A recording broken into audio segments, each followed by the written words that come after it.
Low of heredity यानी कि आनुवंशिकता का नियम, हम इसमें 3 लॉज को पढ़ते हैं। Law number 1 law of similarity या फिर आप इसको कह सकते हो लॉ ऑफ रिसेम्बलनेस यानी कि समानता का नियम। Second one is law of variation यानी कि भिन्नता का नियम। And third one is law of regression यानी कि प्रत्यागमन का नियम। सो इन 3 नियम को आपको पढ़ना जरूरी है अगर आप सीडीपी को यहाँ पर प्रिपेयर कर रहे हो। सो रूल नंबर 1 कहता है कि लॉ ऑफ सिमिलैरिटी यानी कि लाइक पेरेंट्स लाइक चाइल्ड, जो ट्रेड्स है वो बिल्कुल सेम पास ऑन होते हैं, जैसे माता पिता वैसे ही बच्चे आपको देखने को मिलेंगे, बिल्कुल ditto.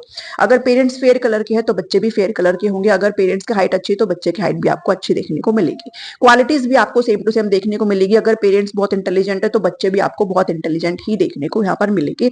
So like parents like child वाली चीजें हैं।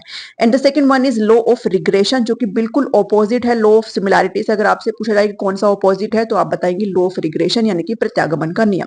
प्रत्यागमन का मतलब ही होता है उल्टी दिशा में चलना, कि जैसे पेरेंट्स है वैसा बच्चा बिल्कुल भी आपको देखने को यहाँ पर नहीं मिलेगा, टोटली ऑपोजिट क्वालिटीज आपको देखने को मिलेगी।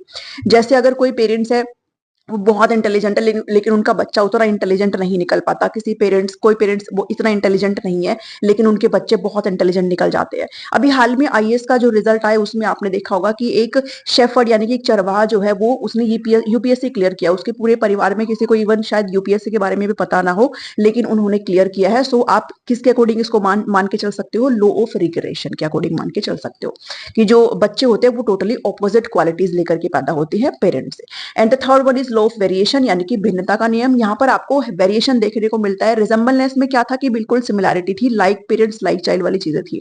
यहाँ पर बच्चे के अंदर ट्रेड्स ट्रांसफर तो हो रहे हैं पेरेंट्स के जैसे, लेकिन बिल्कुल एग्जैक्टली सेम ट्रांसफर नहीं हो रही है। समहाउ बच्चा यहाँ पर आपको डिफरेंट देखने को मिलेगा। जैसे एक पेरेंट्स है उसके 3 बच्चे हैं तो जरूर नहीं है कि तीनों के तीनों बच्चे ही बिल्कुल समान हाइट के हो, उनका कलर भी बिल्कुल फेयर हो या फिर बिल्कुल समान हो, तो आपको हल्का वेरिएशन यहाँ पर देखने को मिलेगा। सो दीज लॉज बहुत इंपॉर्टेंट है, आपको अच्छे से ध्यान में रखना है। पिछले वीडियो में मैंने आपको डिस्कस करके दिया था कि हेरिडिटी और एनवायरमेंट क्या होता है, नेचर वर्सेस नर्चर की डिबेट के बारे में बात की थी। सीडीपी की शॉर्ट सीरीज को आई होप इंजॉय कर रहे हो आप सभी। तो इस वीडियो में इतना ही है। Thank you.